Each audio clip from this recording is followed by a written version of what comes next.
Hello and welcome to the My School channel. My name is Angela, and in this video we're going to continue the government topic by topic video lesson. So in this video we're moving on to a new topic where we're going to discuss the pillars/principles of a democratic government. We're talking about the essential principles that ensure the smooth running of democracy within a nation. So please stay with us, don't go anywhere. We'll be right back.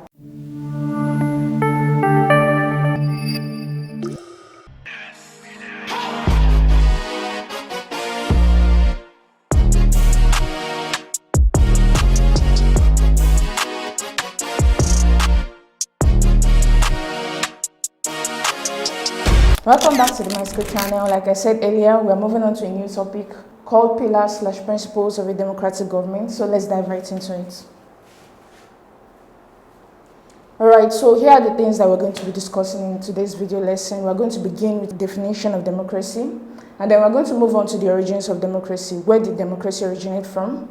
Then we're going to discuss all of those pillars and principles of democracy. We're going to discuss popular sovereignty, fundamental human rights, free, fair, and periodic elections, the rule of law, representative governments, majority rule/minority rights, multi-party systems, ethics and accountability in public office, and individual and collective responsibility.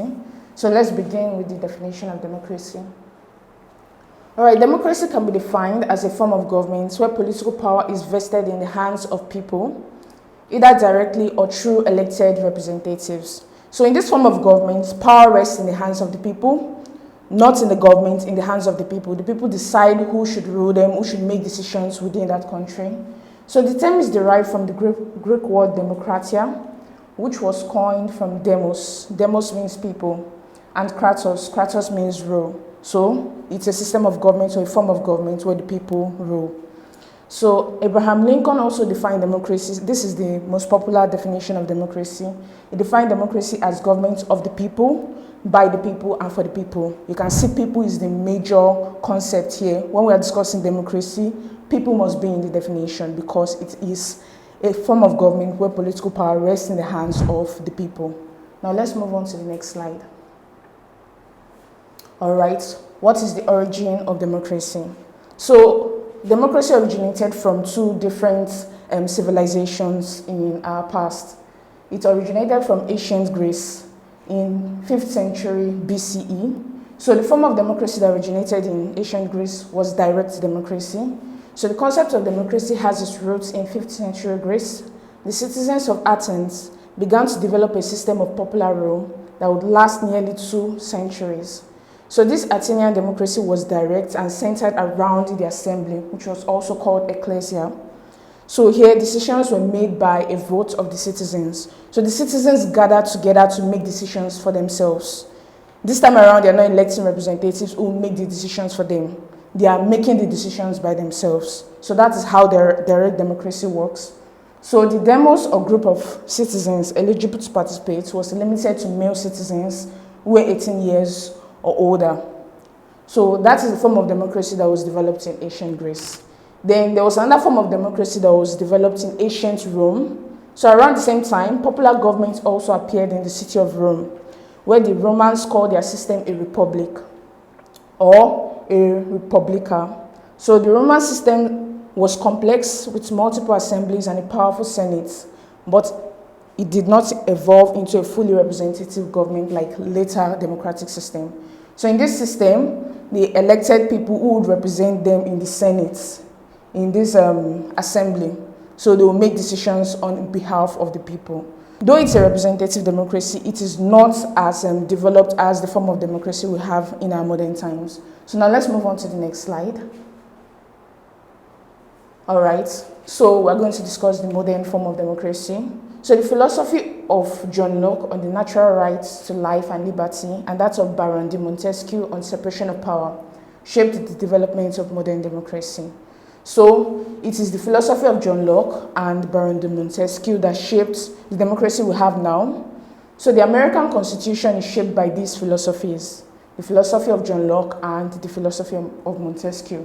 So it led to the establishment of a state with a federal government based on the principles of representative democracy. So we talked earlier about how the Constitution of the United States of America was developed by the philosophy of these philosophers, They talked about separation of power. So within the American Constitution, they talk about how power is divided between the various organs of government. They also discussed the principle of natural rights. Natural rights, fundamental human rights are very important, and they are always entrenched in the constitution of a country. So for most democracies of the world, the fundamental human rights are entrenched in the constitution, and it's as a result of these philosophies. It was as a result of the American Constitution that was developed earlier during the 18th century. So, popular sovereignty, separation of power, representative democracy, checks and balances, and protection of individual rights, all of these things are entrenched in the Constitution, and they are practiced within the democracy of the American society. So it is the success of this democratic system in the United States and other nations of the world that led Nigeria also to adopt this system, first in 1963 and then in 1999 after the military regime. So the form of government to practice here in Nigeria is a democratic form of government, and it began in 1999. So now let's move on to the next slide. All right, so we're going to discuss the principles and pillars of democracy. When we're talking about the pillars or the principles of a democratic government, we're talking about the factors that contribute to the smooth running of democracy.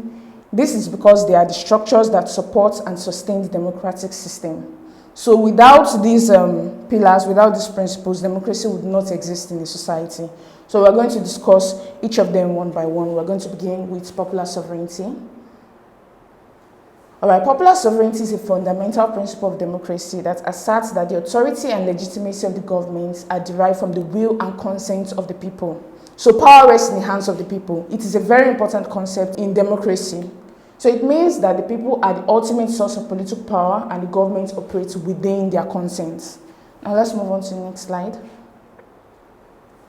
All right, so the participation of the people serves as the foundation and driving force of democratic nations. During elections, individuals must cast their votes to select government representatives. So that means we practice a representative system of government.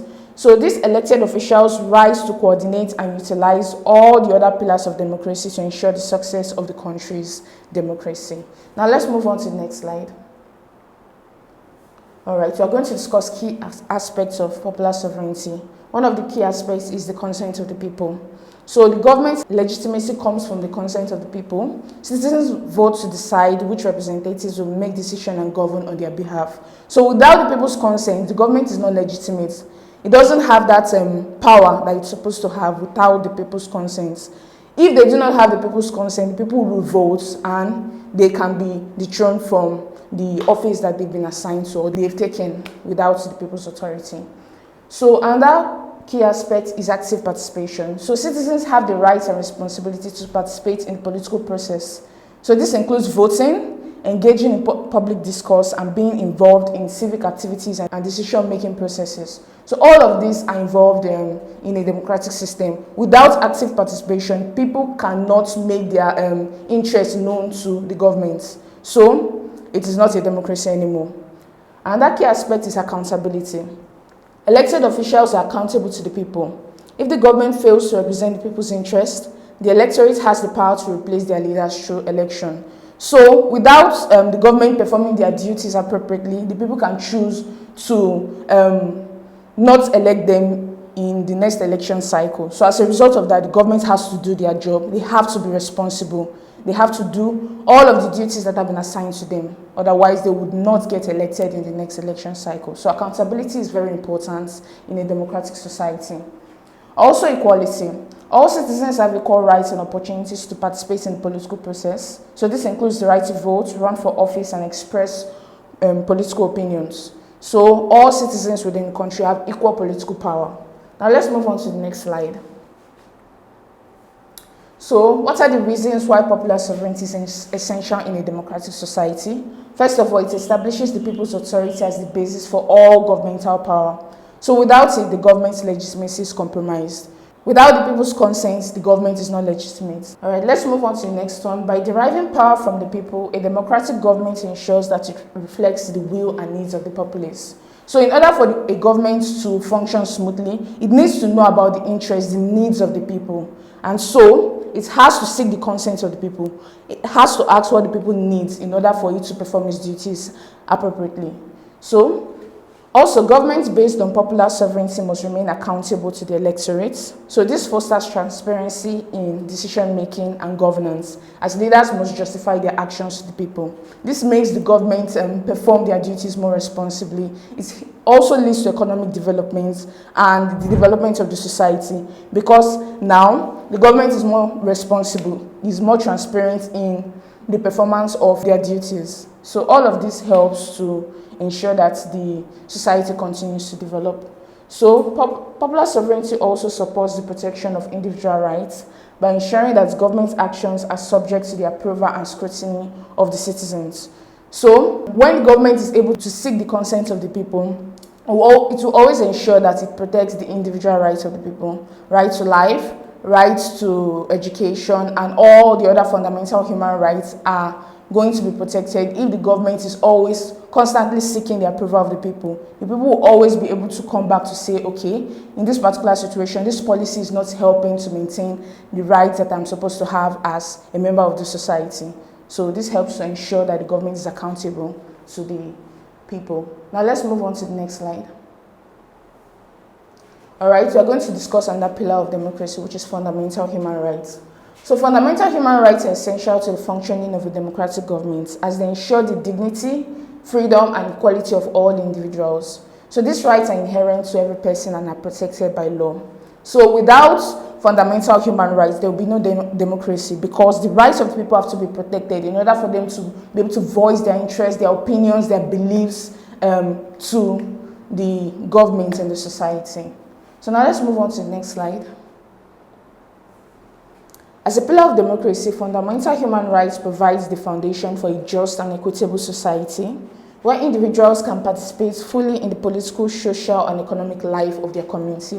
Once again, without ensuring that individual rights are protected, they would not be able to participate actively in the political, the social, and economic life of their community. If the rights of the citizens, like the right to acquire and own property, the right to work, and so on, are not protected by the government, they would not want to participate in any of these activities, and this will lead to the lack of development, both economically, politically, and socially within the society. So all individuals are entitled to equal protection under the law. So that's why we have the rule of law, which we'll also discuss later on. So discrimination on any grounds is prohibited, ensuring that everyone has the same opportunities and protection. Remember, in a democratic society, all the individuals in the society have equal rights. They have equal political power within the society. So, in order for this equality to exist, all human beings within society have to have the same rights and the same opportunities for protection within the society. Now, let's move on to the next slide. What are the reasons why fundamental human rights are essential in a democratic society? One of such reasons is that protecting human rights allows individuals to make personal choices and express themselves freely without fear of oppression or discrimination. So in a society where the fundamental human rights are not protected by the government, the people will not be able to express themselves freely. If election comes, they will not be able to come out to vote. And as a result of that, the democratic system would not work as it's supposed to. So fundamental human rights also ensure that all individuals are treated fairly and justly, and this provides a level playing field for all citizens. Again, all citizens of the country have equal political power, and if the rights of the citizens are not protected properly, if people are not treated fairly and justly, this will lead to an unequal playing field for the citizens within the country. Also, fundamental rights such as freedom of speech, assembly, and association are critical for political participation. Remember, we talked about how active participation is important in a democratic society. They need to be able to have freedom of speech so that they can voice out their opinions and their beliefs about the way the society is running. They also need to have freedom of assembly in order for them to come together to form political parties, pressure groups, and other associations that help to ensure the smooth running of a democratic society. So all of these rights are very important for political participation. They allow the citizens to engage in public debates, join political parties, and participate in elections. Also, fundamental human rights ensure that all individuals within the society are equal and are entitled to the same opportunity. Again, all citizens within the society have equal political power. Now let's move on to the next slide. All right, we're moving on to another pillar of democracy, which is free, fair, and periodic elections. So all of these are from the fundamental principles of democracy, and they enable eligible citizens to vote freely. They help to ensure equal opportunities for candidates and prevent leaders from holding indefinite terms through regular, established intervals for election. So there are three descriptors here. We have free election, we have fair election, and periodic election. All three are very important. So now let's move on to the next slide. All right, to ensure free, fair, and periodic elections, impartial and independent bodies are established to oversee the electoral process and to ensure that elections are conducted without political interference. So this is why we have an independent body conducting election within a country. So the independent body we have in this country is the Independent National Electoral Commission, or INEC. They work independently of the government in power to ensure that the election is credible. So also there should be an established legal framework that allows candidates to address grievances and disputes associated with election results. So when a particular election result is not favorable to the losing party in an election, he can go to the courts to state his case and to express his grievances. So if he has been wrongly treated, the court can rule in his favor. So this is one of the features of a democratic society. Without an opportunity for the losing party in an election to air their grievances, there will be no fairness, there will be no justice within that democratic system. Now let's move on to the next slide. All right, what are the reasons why free, fair, and periodic elections are essential in a democratic society? Elections allow citizens to choose their political representatives who can actively represent their interests when they assume office. So, without elections, the citizens will not be able to elect leaders who adequately represent them when they get to office. So, elections also give citizens the right to participate in the political process and have a voice in the decisions that affect their lives. So, although they cannot make decisions on major issues, they can choose people who can make those decisions for them. So, this allows every citizen within the country to have the right to participate in the political process in the country. Free and fair elections also enable the peaceful transfer of power from one party or leader to another, and ensures that the will of the people is respected and that no group or individual can maintain power indefinitely. So, with the periodic election that we have, we conduct election every 4 years in a democratic society. With that, there is a peaceful transfer of power from one leader to another. So ensure that no one leader continues to rule the people indefinitely. And we understand that when a particular leader has indefinite power over the people, he can choose to abuse that power. And so this is something that a democratic society is trying to avoid. And free, fair, and periodic election helps to do that. Regular elections hold political leaders accountable to the electorate and incentivize them to be responsive to the needs and desires of the people. So election takes place every 4 years, and leaders have the opportunity to hold office for 2 terms. So during that first term, most political leaders try to ensure that they are responsive to the needs and desires of people so that they can be elected for another term. So this helps to hold the political leaders accountable to the electorate, and this is why free, fair, and periodic elections are very important in a democratic society. So we've come to the end of the first segment of this video lesson. I believe it was educative and enlightening. If you would like to continue with us, you can go down to the link in the description below. This takes you to the My School website where you can subscribe for the government topic by topic video lesson. There you can continue with us. We're going to move on to other pillars or principles of a democratic government. We're going to discuss representative government, ethics and accountability in office, individual and collective responsibility, and others. So I hope to see you there.